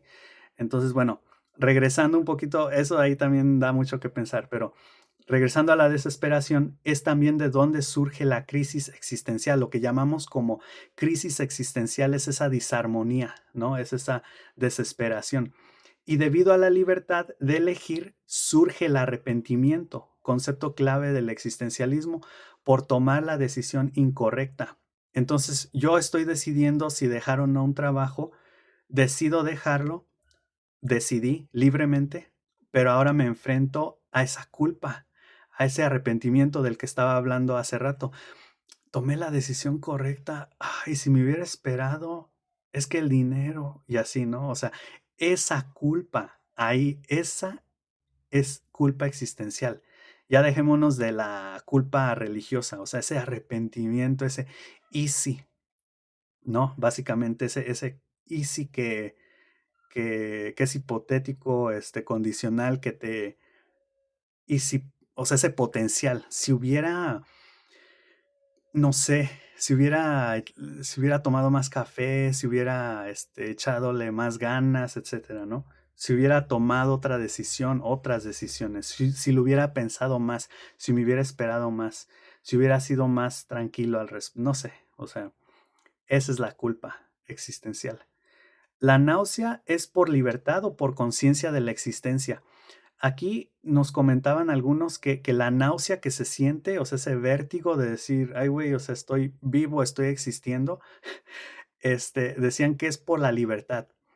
Pero yo digo, porque está en el libro de la náusea de Sartre, que he leído como 2 veces, que es por la conciencia de la existencia. O sea, Sartre incluso dice estas manos, estos dedos, ¿qué es esto que estoy, qué son estas patas de araña? Y así, el agujero negro, que es el cuarto oscuro por la puerta. O sea, esa conciencia de tu existencia es la náusea para mí.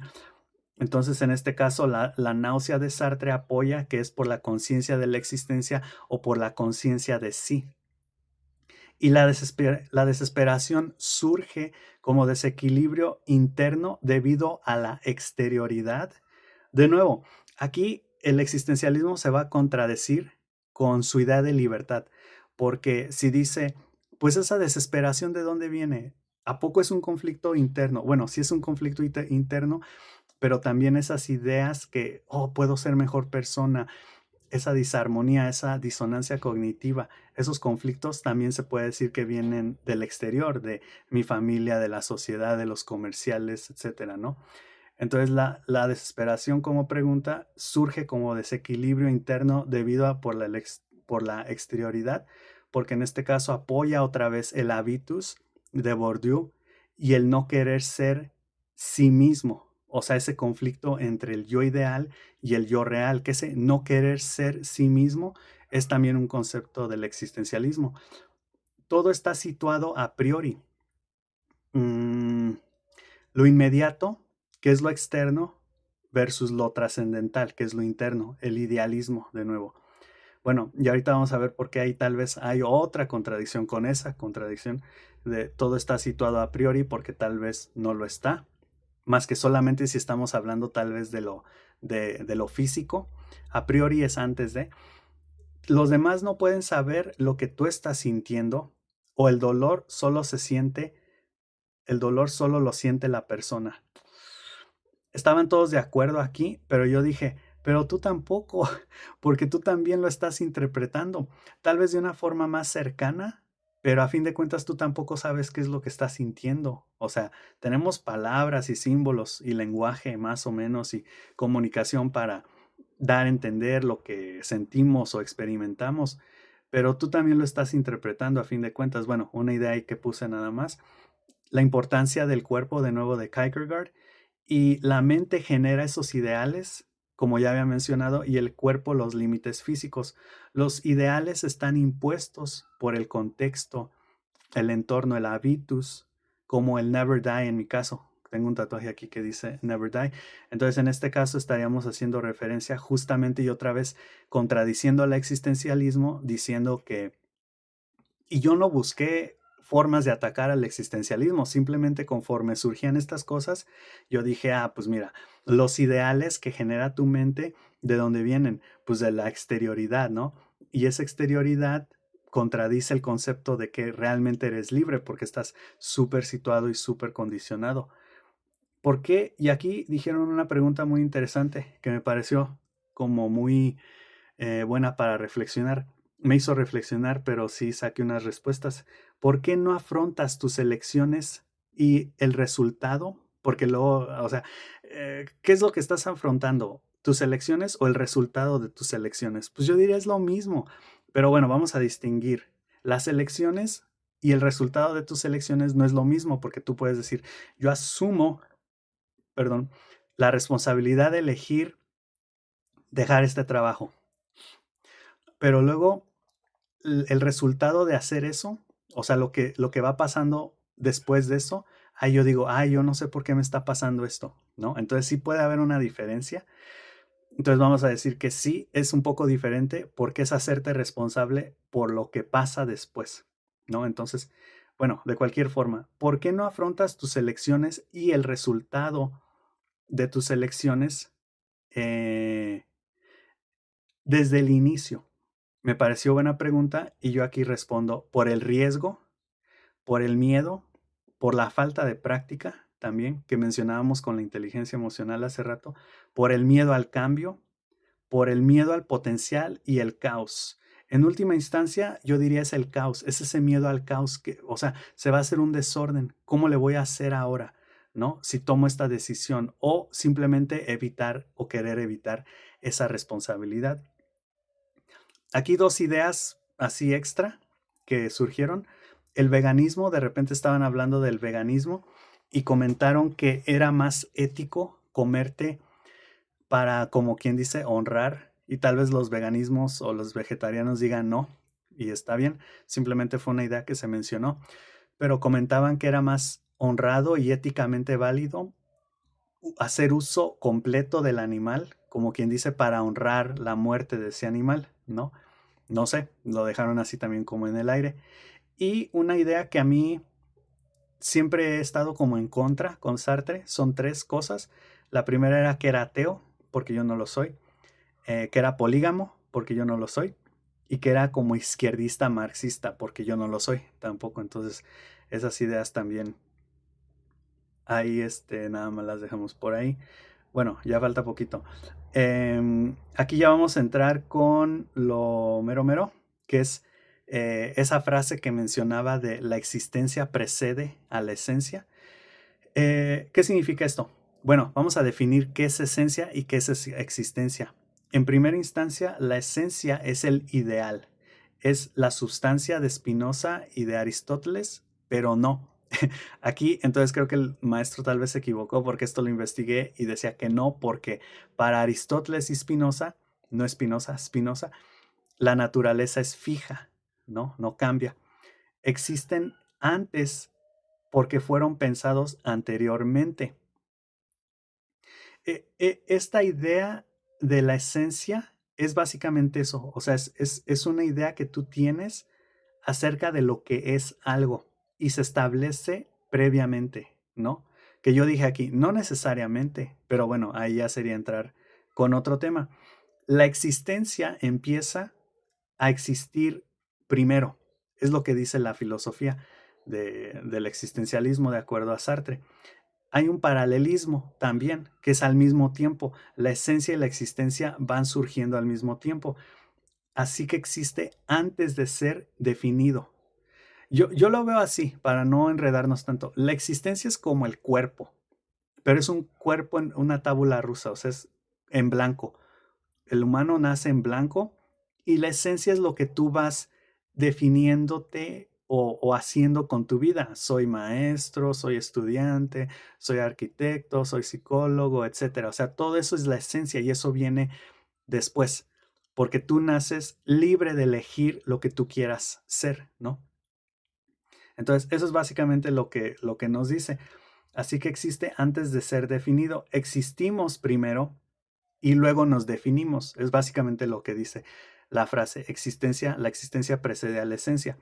Existimos primero y luego nos definimos. Y esto es porque no existe Dios, porque recuerden, Sartre era ateo y Sartre es quien dijo esta frase. Sin Dios no hay naturaleza humana y fue el ser humano de animal a animal racional, a animal simbólico, utilizando herramientas mentales como el lenguaje y las matemáticas, y por consenso para la comunicación, quien empezó a inventar cosas. Que aquí yo lo resumí así, o sea, el ser humano empezó a inventar cosas, los números, el idioma, los conceptos, las ideas, o sea, Sartre básicamente dice, no hay Dios, y porque no hay Dios, no hay nada antes de la existencia. Entonces tú no vienes preprogramado, tú no vienes definido, tú te defines. Con cada libre decisión que tomas en esta vida, tú te vuelves quien te vuelves por libre albedrío, por libre decisión, ¿no? Que es una libertad radical, filosófica en este caso. Jung, en este caso, mencionaron porque el apoyo aquí súper crítico es el simbolismo. El símbolo, de acuerdo a Jung, a Carl Jung, es cómo lo inconsciente quiere volverse consciente. Que ahí podríamos decir entonces, si nada viene definido, ¿qué es el inconsciente? Si no la definición, ¿no? No sé. Pero bueno, el símbolo es importante porque el símbolo es lo que el ser humano va creando, ¿no?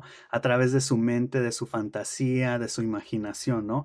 Método científico, unicornios, libros, conocimiento, cosas absurdas, etcétera, ¿no? Eso, todo es, todo está inventado, básicamente. Es como yo lo entiendo. Así que llegamos a la naturaleza humana, el romanticismo, otra vez, que son sistemas hechos por humanos para representarnos la realidad, ¿no? Esto de que, de nuevo, el amor, las emociones, o sea, todo es aprendido, habituado, de alguna forma, tal vez ahí se reconcilian el habitus o esta contradicción de habitus de Bourdieu y la libertad y el existencialismo radical de Sartre.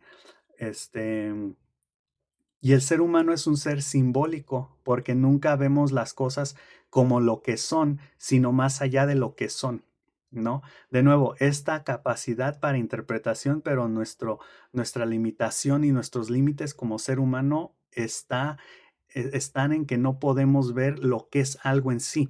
¿Para qué sirve esto? ¿Para qué es esto? Por ejemplo, la medicina se me hace un concepto así que estoy viendo en un programa que se llama algo así de los inicios, y el primer episodio fue el fuego y el segundo es medicina. Y entonces, ¿cómo? O sea, nosotros podemos decir, es que la naturaleza nos dio la medicina, la penicilina, los antibióticos, todas estas cosas, las plantas, los remedios medicinales, de plantas y así. ¿En serio? O sea, ¿en serio está ahí para el ser humano? ¿O eso es simplemente lo que ahora nosotros nos decimos? Y entonces, ¿por qué está ahí? ¿Realmente el uso era hacia nosotros o está, o sea, o es como esta idea de que dicen de que el oxígeno tal vez creemos que nos está, dando aire y nos mantiene vivos, pero en realidad nos está, descomponiendo y es la razón por la cual nos deterioramos? O sea, realmente no sabemos. Y eso es lo que dice el existencialismo, o sea, realmente no sabemos. Yo me detengo ahí, porque si sigo hacia la idea de que no hay un Dios, eso ya se me vuelve a mí muy radical, porque de nuevo tú estás afirmando algo, ¿no? Que en mi caso yo afirmo que sí, y me puedo estar contradiciendo, pero pues yo decido creer en eso, porque a fin de cuentas es mi subjetividad, ¿no? Yo la justifico así por el momento. Bueno, diferencia entre naturaleza humana y condición humana. Entonces aquí el simbolismo hace que nos dejemos de esa naturaleza humana que nos dice, oh, es que el mundo es bello, la naturaleza, los pajaritos, el amor, las emociones, la medicina que está aquí para salvar al ser humano, la tecnología, ¿no? Esa naturaleza humana que es falsa, que está basada en lo inmediato, las emociones, que en eso sí estoy de acuerdo porque esos son conceptos, se vuelve condición humana, condicionada por el ser humano. El ser humano es quien define eso como cultura, como sociedad, como civilización, como humanos, que se basa en símbolos. Fue creada posteriormente, es cuestión temporal ahí, una cuestión temporal en el existencialismo. Y aquí, bueno, yo diría, ¿y entonces dónde queda la naturaleza física o biológica? Que aquí también contradice eso, porque pues somos algo antes de ser, ¿no? Somos, incluso si somos nada, somos eso. Pero de nuevo ahí entraríamos en el concepto de absolutismo, porque si somos nada, entonces, ¿qué no somos? Bueno, Em, y lo cultural o lo simbólico, incluso también o sea, lo simbólico ahorita voy a decir que es como un trabajo simbólico, porque decimos, pues no hay nada antes de este simbolismo, pero ¿y qué tal nuestro trabajo simbólico que hemos hecho? Todos los libros, todas las ecuaciones, toda la ciencia, toda la tecnología humana, todos los recursos, todo recursos en el sentido de, pues sí, tecnología, desde el lápiz, la rueda, el fuego, hasta los drones, las cámaras, etcétera. Pues eso también debe de contar para algo, ¿no? Y luego la posesión. Bueno, los límites del existencialismo, ¿cuáles son y cómo puedo aplicarlos? ¿Por qué? Pero, ¿qué no es lo mismo? En este caso, nos inventamos las cosas y por eso no hay naturaleza humana, pero sí la hay, ¿no? Porque es nuestra existencia. Aquí hay una posesión y decir es mío es algo que lo vuelve como, y aquí nos podemos enredar mucho y todo esto todavía no lo tengo muy claro, pero podemos decir, por el hecho de ser mío, o sea, el ser humano puede poseer las cosas, como poseo mi cuerpo y mi mente. Y también, de nuevo, todo el trabajo humano, eso pues es condición humana o sería naturaleza humana, porque básicamente es como no hay una naturaleza humana, que me gusta mucho esa idea porque contradice todo este pajarismo, todo este idealismo, todo este romanticismo de las cosas de, oh, el objetivo es el amor, la verdad, la virtud, la belleza, todas estas cosas que yo digo, no, o sea, no es cierto. Entonces yo también me agarro mucho de esos argumentos. Este, entonces, básicamente, no hay nada antes. Es la existencia desnuda. Ni Dios, ni evolución. Soy yo quien decide. Y eso es lo que llamaríamos como la libertad radical, el existencialismo, o incluso yo diría radical de Sartre, del cual yo no estoy completamente de acuerdo. Y el hecho de inventarnos las cosas, que es simbólico, apoya el habitus, ¿no? Porque en este caso, si yo me estoy inventando las cosas, pues estoy trabajando con mi entorno, a fin de cuentas. O sea, yo no estoy, como dicen, en un vacío, en un vacuum en inglés. O sea, yo no estoy en la nada pensando en estas cosas. Yo a fin de cuentas lo que pienso es por lo que veo y por los estímulos de mi entorno, ¿no? Entonces, Buda, porque luego metieron el concepto de Siddhartha, Buda es el yo, dice, el yo es vacío y debe de ser trascendido. Siddhartha es existencial, algo, más que nada por este concepto también de que habla sobre no hay nada antes. ¿no?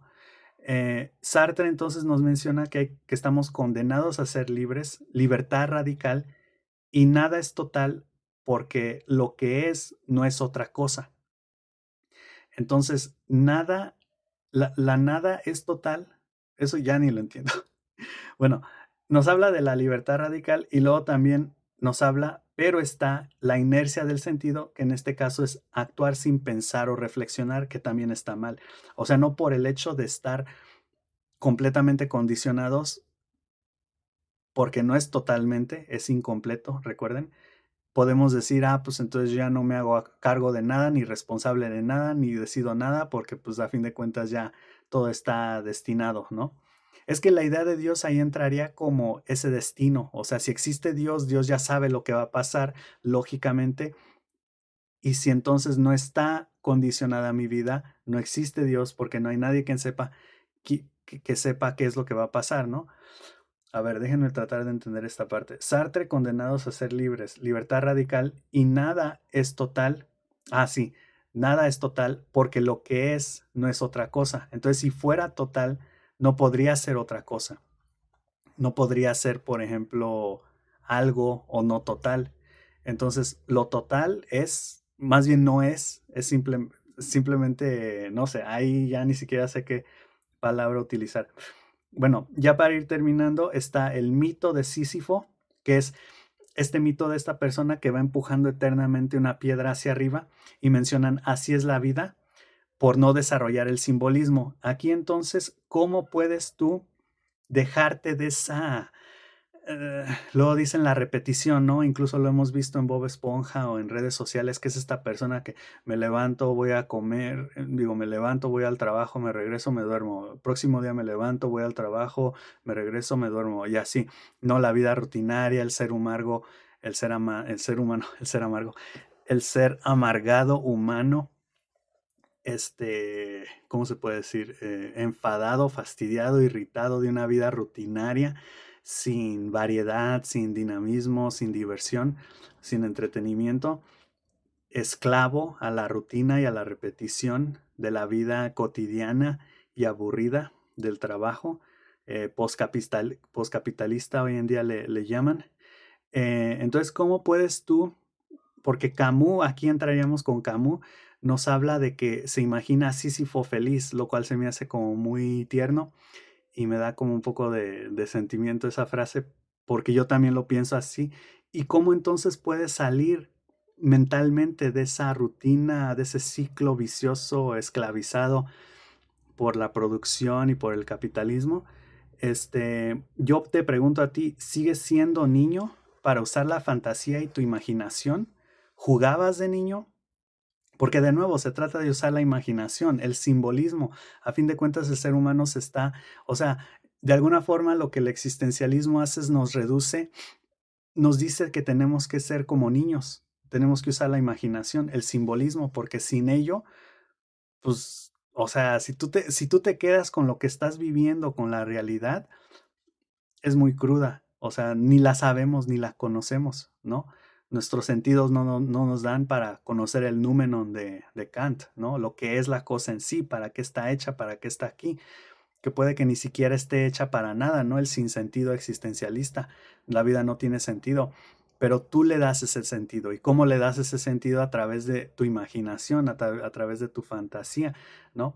Por eso hoy en día los niños que no juegan no encontrarán sentido a la vida, ¿no? Si estás de niño en la tablet todo el tiempo y no usas tu fantasía para, ¿no? Como estos niños que dicen, soy un soldado y tú eres un vaquero y te disparé y así, o sea, y juegan o se están jugando con la mente a fin de cuentas.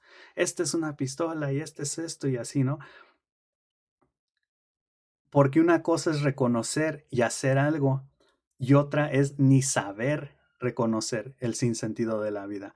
Reconocer el sinsentido de la vida es el primer paso hacia la erradicación o hacia la transformación de ese sinsentido hacia un sentido que tú mismo te vas a generar, que es falso, podemos decir, es imaginativo, pero después de todo, que no todo lo es. la matemática, que podemos decir, pues sí, matemáticamente, físicamente se construye y se sostiene un puente, sí, ok. Pero vamos a hablar de cosas más abstractas, ¿no? Como las emociones, como lo que yo digo, ¿no? Como los conceptos, las ideas, que es meramente imaginativo. A fin de cuentas, somos adultos que seguimos jugando como niños. Em, entonces, Camus nos habla del silencio irracional del mundo versus nuestros anhelos, y esto es lo absurdo para él. Surge de la rutina vacía, la repetición. Pero aquí justamente yo meto y la disciplina y el estoicismo, ¿no? Son necesarios, ya que no siempre será ver pajaritos y la naturaleza de nuevo. Perdón, este romanticismo, este idealismo.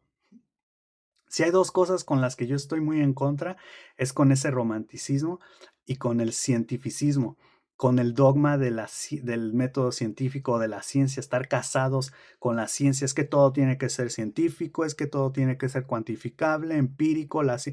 Bro, la ciencia es mera experimentación, para empezar. Y el romanticismo vacío, para mí es más vacío la naturaleza que la obligación y el trabajo. O sea, eso, voy a contemplar los pájaros y un atardecer, y yo, qué aburrido. O sea, eso ya es como lo personal. Pero bueno, eh, surge de la rutina vacía la repetición, pero y la disciplina y el estoicismo, y aquí empezamos a reconciliarnos con el estoicismo, son necesarios, ya que no siempre será ver pajaritos y la naturaleza. También, ¿por qué negar lo absurdo es paradójico? Porque ya lo reconociste. Y en este caso, si reconoces algo como absurdo, de nuevo, o sea, es la maldición del conocimiento. Si ya viste algo, ya no puedes no verlo, ya lo sabes. No puedes ignorarlo. Y ignorarlo, pues te vuelve absurdo, o sea, así como estás en negación, básicamente. Y la muerte de Camus es irónica porque él reconoció, o creo que se llegó a reír, de una muerte por accidente, y él muere por un accidente. Entonces, no hay propósito ni objetivo, porque el proceso es el objetivo o el propósito, como el Guasón de Alan Watts, como bailar, como cantar, como la música. El Guasón de Alan Watts es este guasón o bufón que hace que la vida sea más ligera, divertida, y eso se puede aplicar a toda la vida, incluso al trabajo. O sea, es un proceso divertido, es la forma, de nuevo, en cómo ves las cosas. Ese es el control que tú puedes ejercer, que suena muy superación personal, pero de ahí vienen estos conceptos de superación personal, a fin de cuentas. O sea, es el corazón de los libros de superación personal. Em, la vida vista como arte, como un proceso, como un proyecto sin terminar, como la Sagrada Familia, ¿no? Que creo que irónicamente va a terminar el próximo año, en 2026. Pero bueno, es algo que está en construcción permanente, es imperfecto, es perfectible, pero no perfecto. Y no logrando la felicidad cliché, por ejemplo, en la película de Click, o alejándonos de las obligaciones y centrándonos en lo inútil, como mencioné, los pájaros, la naturaleza. Bueno, está bien si te gustan esas cosas, pero siento que a muchas personas dicen que les gusta porque es como lo bonito, de nuevo, lo bello, lo moral, o sea, cosas inventadas. Y tal vez, ok, puedes decir, tú también te vas a inventar tus propias cosas, sí, pero ahí el énfasis está en el individuo, en la originalidad, en la creatividad, no tanto en tomo lo que ya está hecho. Como todos dicen que tomar un café en un día lluvioso es lo que hay que hacer, pues a mí también me gusta eso y lo hago, ¿no? No, sino, o sea, tú formar tu propio camino, literalmente, ese es el existencialismo, y es una de las utilidades del existencialismo. Este, entonces, vuelvo a leer esa parte. No logrando la felicidad cliché, como en la película de Click, que la familia, el amor. Si han visto la de Click de Adam Sandler, saben de lo que estoy hablando. Si no, la pueden checar. Es una película muy bonita, pero de nuevo, o sea, ahí el mensaje es la familia, como Toretto, como Rápido y Furioso, lo cual se me hace muy cliché, ya muy cansado, muy oxidada ya esa idea, alejándonos de las obligaciones y centrándonos en lo inútil, como los pájaros, la naturaleza, sino usando la fantasía y la imaginación en las obligaciones. La importancia de la disciplina y el estoicismo. Aquí me reconcilio con la idea del estoicismo, ya que sí tiene su utilidad en este caso en la aplicación de las obligaciones y en el cambio de chip, que es justamente donde se junta el estoicismo y el existencialismo. Em, en el mito de Sísifo, ya que creo que esto es lo que significa que Camus se imagina a Sísifo feliz. Y bueno, ya para terminar, me gustaría resaltar un poco la responsabilidad en el existencialismo, ya que mover esa piedra que mueve Sísifo, este, yo estoy de acuerdo con eso, sí hacerlo, porque no nos queda de otra tampoco, y especialmente en este sistema capitalista en el que estamos, pero de otra forma, a través de la reflexión, ¿no? Que requiere la valentía de Viktor Frankl como el hombre en busca de sentido y cierto optimismo. No podemos dejar de lado el optimismo. Requiere de cierto optimismo, requiere de cierto abandono hacia la esperanza. O sea, no puedes vivir la vida sin esperanza, sin pensar que hay más, ¿no? Y aquí ya para finalizar nos estaban hablando un poquito de Beauvoir y de Sartre. Yo investigué un poco de la diferencia entre ellos dos y creo que de hecho la filosofía de Simón está más a mi agrado, tal vez incluso porque sí contempla lo sociológico. Creo que Sartre, quien dijo todos, el ser humano, el otro es el infierno, algo así, tenía mucha razón, pero Simón sí considera al ser humano un ser situado, más limitado por sus condiciones. Y ella hablando desde el feminismo, obviamente tenía que tener conciencia de estos límites.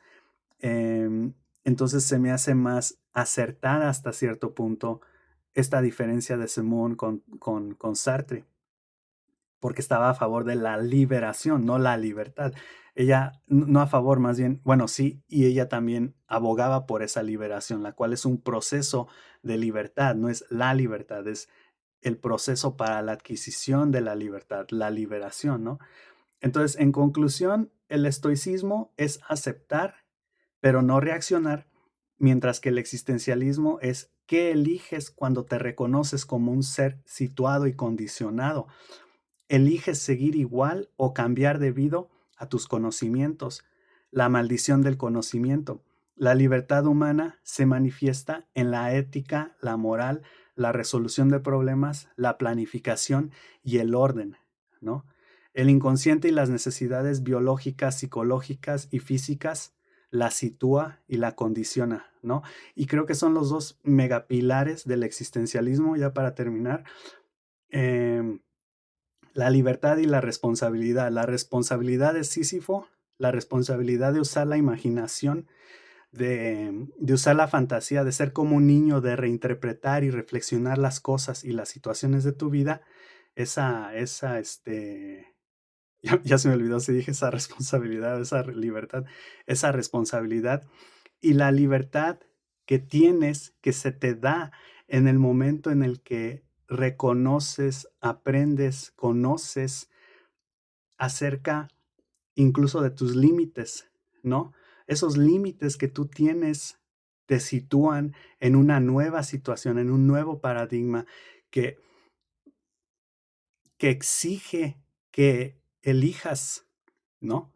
Entre seguir igual o hacer algo, ¿no? Porque ahora ya lo haces con conciencia, ¿no? Que es la maldición del conocimiento. Ahora ya no todo es felicidad, la ignorancia es felicidad, ¿no? O sea, ahora ya que sabes, si sigues por la misma vía, si sigues de la misma forma, pues es tu decisión, ¿no? Y con eso carga tu responsabilidad de cambiar la perspectiva. O sea, el sufrimiento a fin de cuentas es algo que puede ser, eh, no sé si mitigado, creo que sí, mitigado. O sea, puede ser como una suspensión, o sea, puede ser, no desaparece, no lo eliminas, pero sí, o sea, hay cierto ir y venir, ¿no? Bueno, espero les haya gustado esta conclusión. Creo que aprendí mucho Si me equivoqué en conceptos, en nociones, me lo dicen en los comentarios y nos vemos en la próxima, ¿ok? Bye.